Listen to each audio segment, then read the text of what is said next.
So Dangote has boldly declared war between himself and the oil cabals in Nigeria.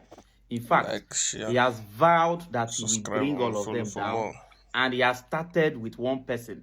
This Mr. Farouk, he has petitioned the man to ICPC and exposed how he stole Nigerians' money, the amount he stole, what he used the money to do, and everything. Listen to Like, share, what Aisha Yusufu had to say about subscribe it. for more. This one is serious of the Vancouver matter. And this time, please, Dangote should come over to the advocacy side. Even though this one, yeah, it's about him, his business is affected. Dangote is feeling all what everybody is feeling. But like Dele Faro to me said, well, it doesn't matter whatever reason why he's putting it, that he has put it out, and it is left for us to use it to do whatever information that we want to do with it. And this is the time you begin to ask, where is EFCC in all of this? Dangote releases details alleging NMDPRA boss Farouk Ahmed spent $5 million on children's Swiss education. There is actually infographics that he put out, putting with the name of the children and the school and the fees and the approximate fee and airfare that they pay. And I can tell you this softly for sure, these children don't travel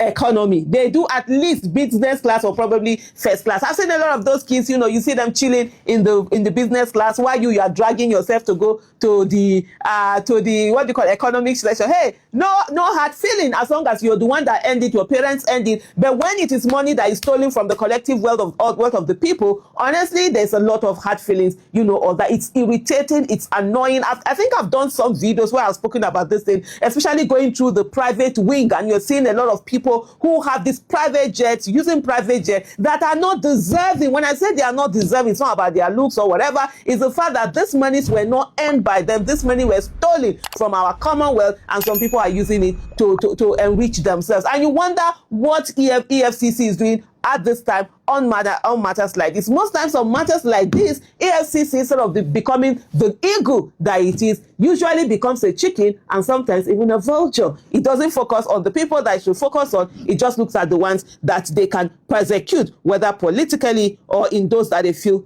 they can intimidate. The allegations were contained in a circular cited by Sahara reporters signed by Dangote under the heading allegation and addressed directly to NMDPRA. I'm not still sure that it's Dangote that signed this. Maybe I need to see. If I see Otedola posting it, Otedola is that.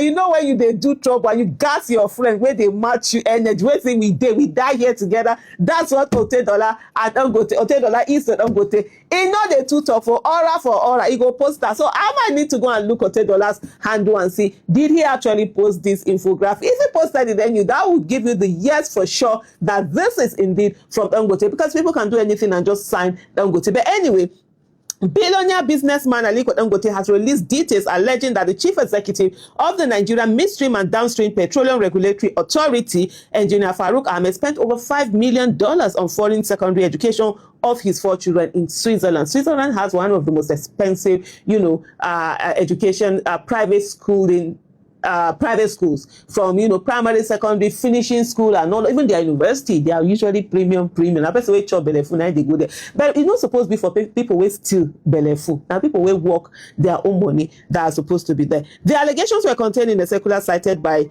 Sahara reporters, signed by Dangote under the heading of allegation and addressed directly to the NMDPRA boss. In the document, Dangote alleged that Farouk Ahmed spent over $5 million on his 4 children's foreign secondary education in Switzerland, listing the names of the children as Faisal Farouk, Farouk Jr., Ashraf Farouk, and Farhana Farouk. As in FF family. The circular further listed the secondary school allegedly attended by the children as Montreal School, Aiglon College, Institut Le Rosset, and La Garine International School. According to the document, each child reportedly spent 6 years at the respective institutions. Breaking down the estimated cost, the circular claimed that annual tuition, air tickets, and upkeep per child is cost to $200,000. By 4 is $800,000. While total living expenses per child and air ticket for 6 years is $1.2 million.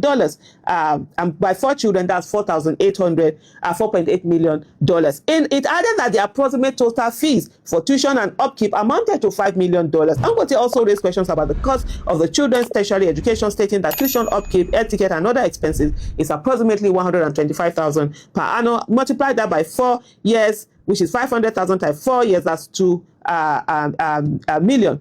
The circular singled out one of the children, Faisal Farouk, alleging that he just finished 2025 Harvard MBA at $150,000 and $60,000 for upkeep, tickets, and other incidentals, with a total of $210,000 spent in 2025 for Faisal's MBA. Emphasizing the gravity of the claims, Dangote declared in the document, facts don't lie. So, well, that is what they said, this document from Dangote. We'll wait to see whether Dangote actually did bring out this document or it's just people doing it. But anyway, these are weighty allegations that you understand. If we had a government that was not corrupt, if we had an incorruptible government, this is the time they begin to question this man and say, okay, what's going on? This man should be on leave right now. Say, okay, take a step out, suspension, let this investigation. But hey, this is, I'm sure they are looking at it and say, only $2 million, $5 million, this chicken change when they are something billions of dollars. This absolute nothing. But then Nigerian people, a lot of people also don't want to do anything because if you one day it to be their turn to be in that position, they'll be able to eat as much as they eat. If they do something now, they will stop it and they will not be able to get it. Guess what? People are suffering. People are going through so much because of this corruption that is going on. The oil sector is one of the most corrupt sectors. It's worse than the drug mafias. It's crazy.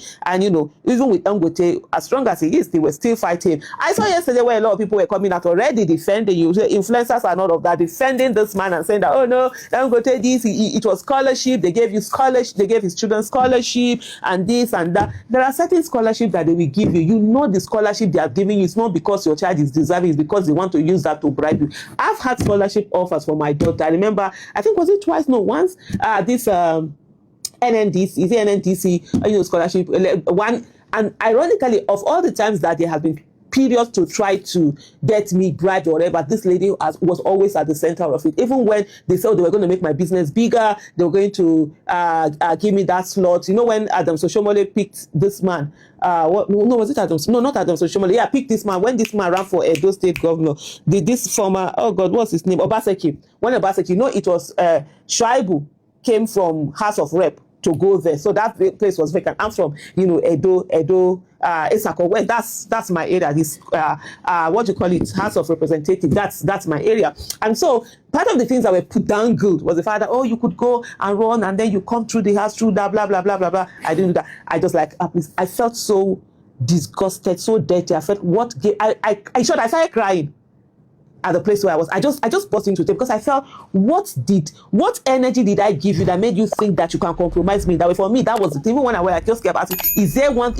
something, is it the way something I've said or whatever that you even dared to think that was something, that could work with me? And then the second time was like, okay, there was this time, okay, then when dollar was very expensive, that first time during Buhari, that money went to this thing. She was like, oh, come, let's go and meet a Mefele so that you can buy, at the official. I was like, no, I would rather, whatever it is, I'll buy at the non-official. If I can't afford it, if my children have to come, let them come. For me, integrity is very important. People might say, oh, it's nothing. No, it's something. Because the moment you are compromised, man, you can't talk again. Then the other one was that a scholarship, this thing, when my daughter got admission into the university, and she was like, oh, no, they can be worked out. This is it. So that we get this scholarship for it. I was like, no, we can afford it. Yes, it's a struggle, we will struggle and everything, but we're ready for the struggle. There are some families, some children are very intelligent, they can't afford it, carry the scholarship and give to that family. Well, you might ask, why are you still with this person? Me and this person, we are no longer, together. We have not even spoken in years and all of that. But just to say, the fact that you come and say that, oh, the school fits in scholarship or whatever.